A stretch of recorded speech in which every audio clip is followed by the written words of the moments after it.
A very good morning to all of you. In continuation with our discussion on the words, literary terms, and concepts beginning with the letter M. Today, I shall talk about two more such terms which begin with the letter M. The first term that I'll talk about is motif. You're already familiar with the word leitmotif, the German term. So motif has similarity with leitmotif. A motif is a symbolic image or idea which appears frequently in a story. It's a kind of symbol or an idea that the author uses. And this occurs frequently in a given story.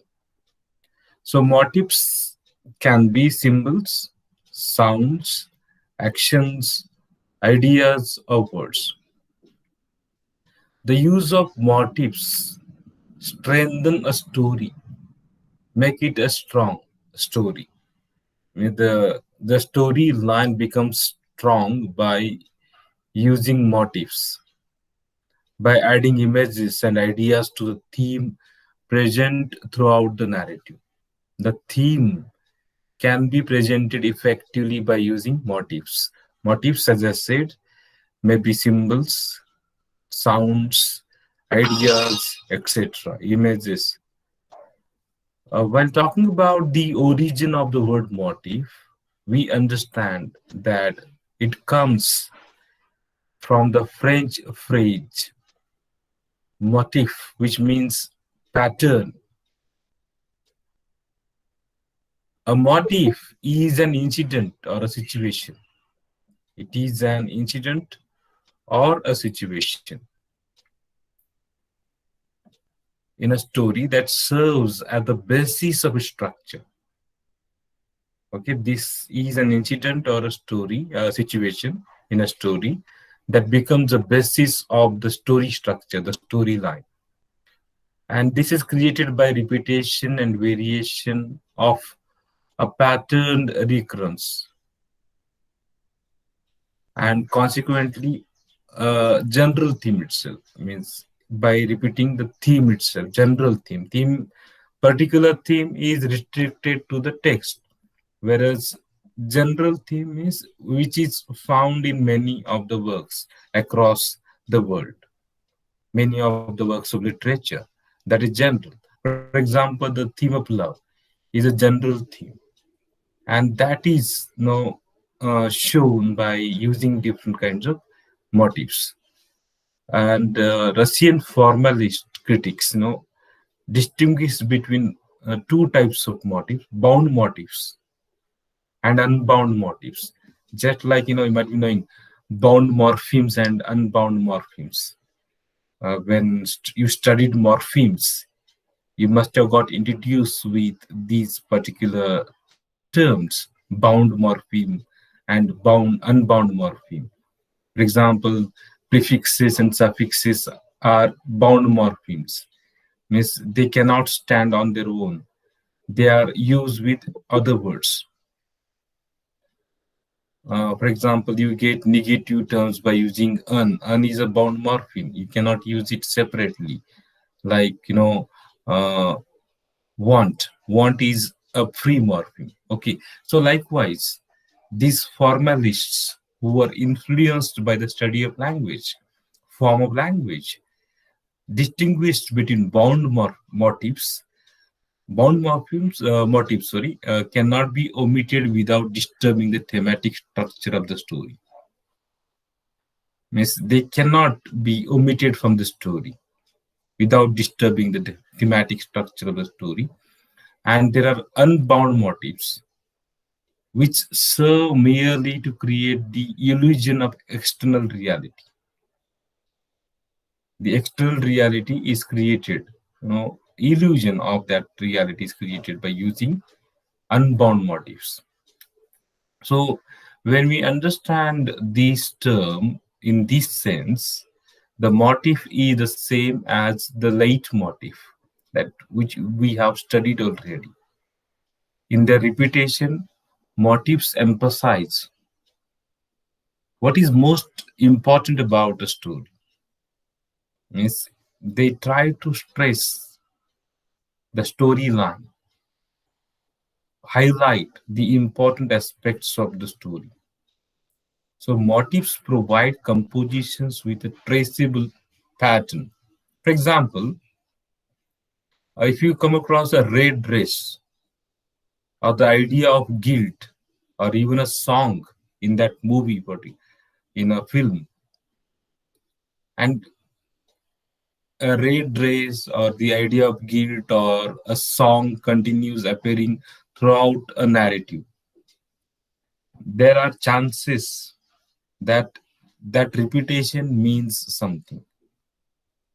Now, in a movie, you come across, a lady wearing some kind of dress throughout the movie. So that is a kind of motif. Or there is a song which is used continuously in a film. So that is a motif.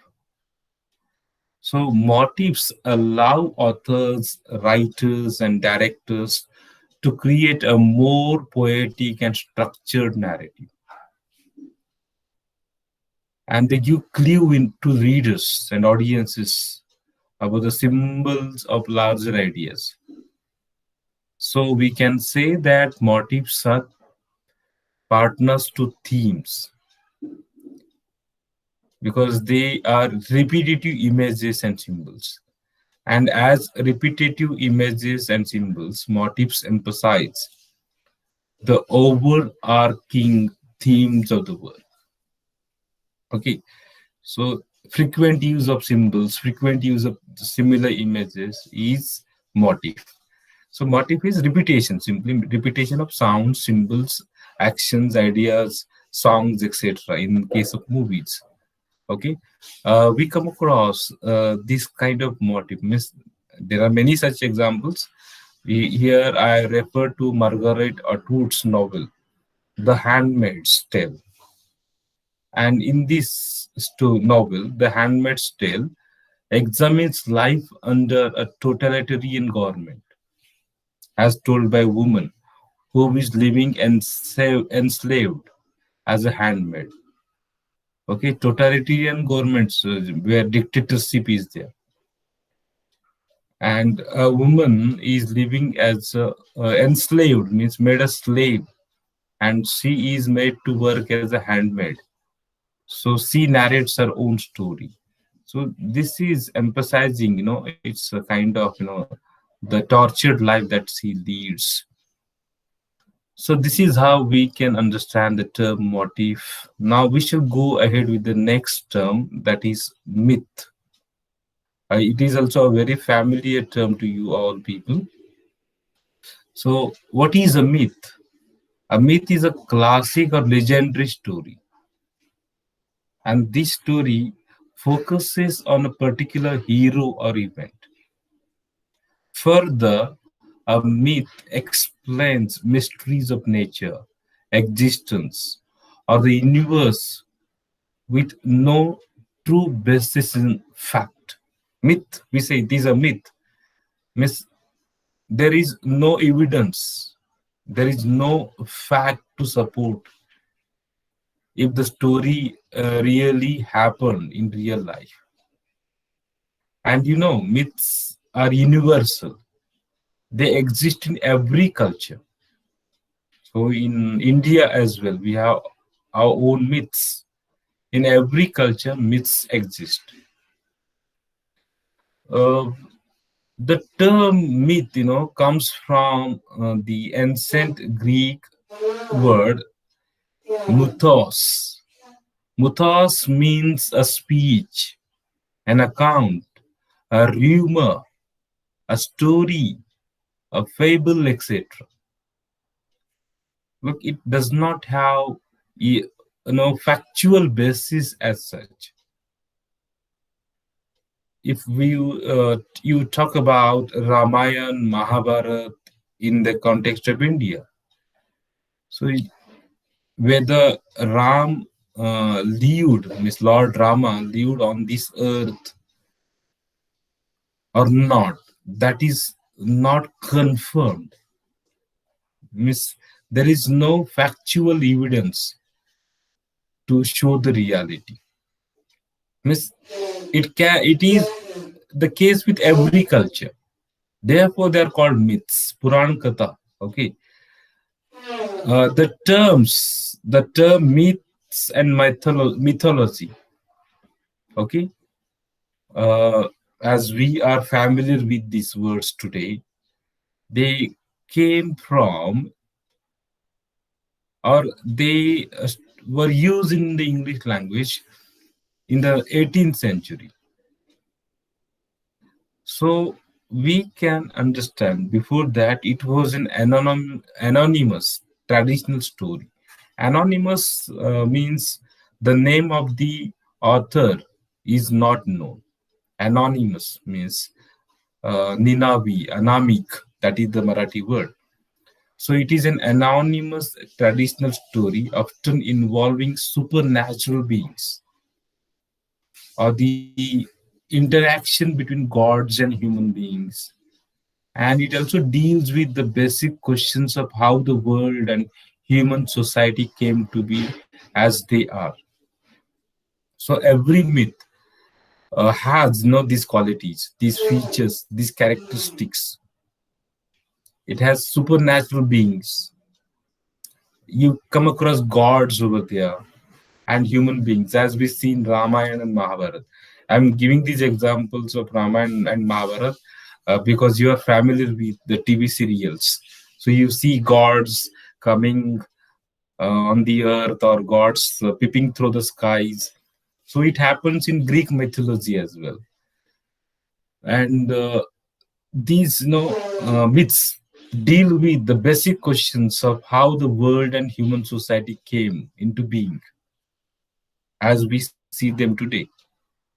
So myth is an important term in contemporary literary criticism. Okay, because the most well-known myths in Western culture and literature are part of Greek and Roman mythology. Now we talk about Homer, etc. These are some of the famous examples of mythologies, and the characters in myths, as we know or we are familiar with, are usually gods, goddesses, warriors, and heroes. And these characters are often responsible for the creation and maintenance of elements of nature. Who created what, for example?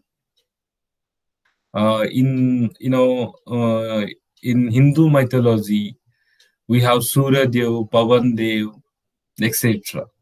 Now they are responsible for the creation and maintenance of different elements of nature, as well as physical, emotional, and practical aspects of human existence.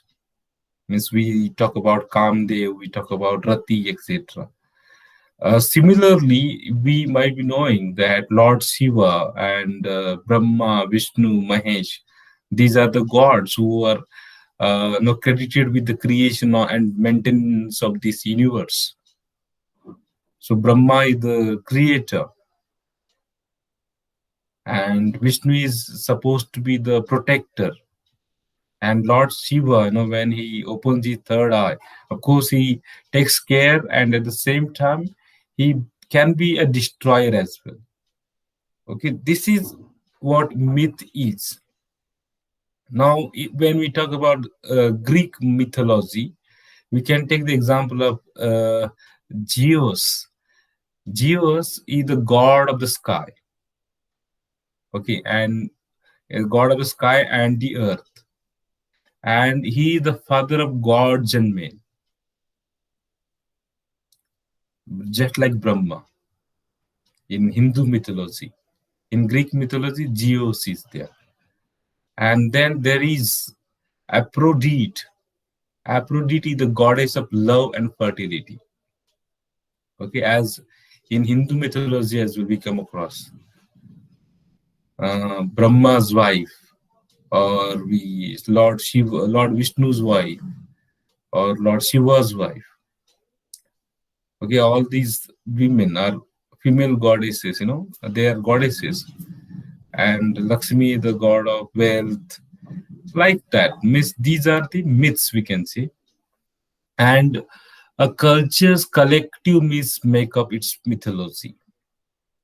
Mythology is a term that predates the word myth. Means before myth, the word myth came into being, came into use, the word mythology existed for centuries together.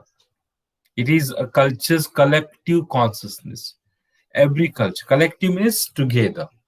Okay. Uh, you can here take the example of Northa Fry. Okay, Northrop Frye has said that the typical forms of myth become the conventions and genres of literature. The typical forms. By this, Frye means that the genres of comedy, for example, romance, tragedy, irony, or satire, are similar. Means there is a one-to-one relationship. They correspond to seasonal myths of spring, summer, autumn, winter, etc. Means Fry, who is well known for his archetypal criticism, thinks that comedy has its origin in spring because comedy is a story which ends happily. We should not confuse comedy with laughter. That is comic. Comedy is a story which ends happily, and tragedy the story which ends with a sad note, unhappily. Okay, so Fry, associates the origin of these genres, comedy, romance, etc., with seasonal myths of spring, summer. Comedy has its origin in spring, Vasant Rutu we call it. Romance has its origin in summer, that is youth. Summer is the symbol of youth. And tragedy has its origin in autumn. Autumn is the season of fall. Panjari mandu apan. Okay, I think it is Shishir. And then winter.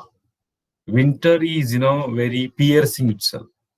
Bosri thandi asti. Irony is a kind of uh, pinching off, chimta dene, or it is a something which just criticizes people. So winter is the origin of irony. This is how he associates these genres with natural seasonal myths of spring, summer, autumn, and winter. So here we end our discussion on the words beginning with myth. Of course, this is again not the exhaustive list. I really suggest you people to refer to a glossary of literary terms by M.H. Abrams.